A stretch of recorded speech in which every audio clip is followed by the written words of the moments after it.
you still a member of ODM? I've not been seeing you in some of his meetings lately. I don't know what is your position as far as the memorandum of understanding is concerned. What is really up your collective sleeve? Are you making any sly move? Any political slate of that we might see in soon? I can see you're choosing your words very well. Which sly move? There is no sly move. The reality is I remain an ODM member. I have stated publicly before that I did not disagree with the party leader for him to engage government at the time when the Gen Zs came up and there was going to be destabilization and all that. I think at that time, that was the best call any politician of substance would have made. After that, of course, the party has come up and they raised issues and they had a memorandum.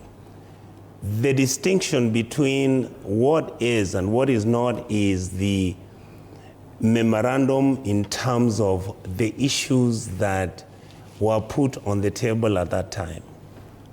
Are we certain that the elections we'll hold will be free and fair and they will be verifiable and they'll be just? We don't know.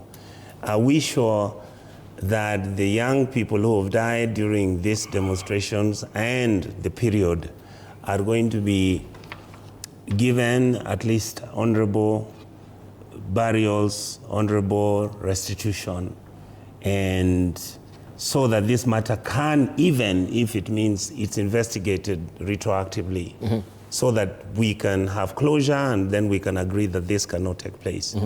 When you look at economic development, to be honest with you, there are certain parameters which, if you look at them, you would see economic growth is at 5.4. You're talking about the economic development and growth and what is happening substantially. You will say yes, there are some things which are taking place, but has it then mitigated the issues which people are raising about cost of living, about challenges in health sector? Today I was at Mbagathi hospital trying to find out from a friend of mine who was in the hospital, but I got to meet some people who work there, and SHA is not releasing money to the hospitals. Mbagathi hospital is owed 116 million. When they were supposed to apply for the money, they're only able to get 8 million. What that does to you is that you are having a problem where services are not being delivered. Can the government work and make sure that there is an improvement, there is a diligence in management and sorting out the outstanding issues on, for example, SHA? Yes, they can. Yes.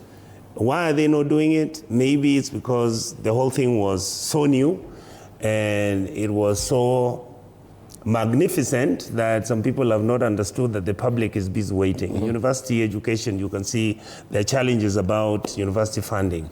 There are so many things that somebody would look at and say, these are problems. But today, my view, Dibali, is very simple. I think, as my party, which is ODM, if ODM decided that they are actually going to tell the president that there are certain basic minimums we put on the table, and those are the minimums we want to see so that the ODM family can begin to see that we did not abdicate from our responsibility in seeking for good governance, good management, in fixing the structures of government which are broken, in making sure that this country actually survives. And Dibal, I've constantly and frequently said on your show and other shows, I've said, we are not anti-government. I don't want anybody to think that our agenda is to wake up every morning and keep saying how President William Ruto is not doing this. I think in the opposition, our decision now is that we are going to come up and start giving solutions to the problems. In other words, if you are having university funding and it's not working, what is it that we are offering? That's what I want our team in the opposition to do. If we are having a problem in agriculture, what alternatives are we providing? In other words, we want this country to be governed well, whether it's President William Ruto there or somebody else.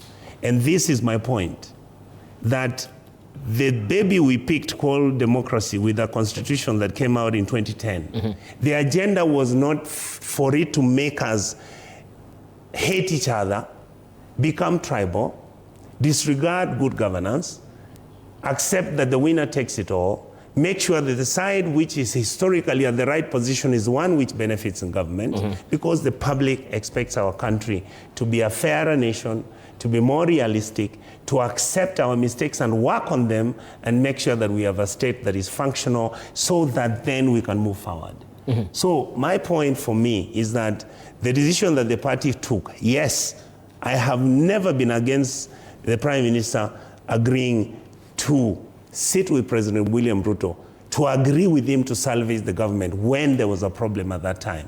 What we are disagreeing with is, number one, when many of our experts join government, you look at the statements they make, you look at what they say. And we are like, no.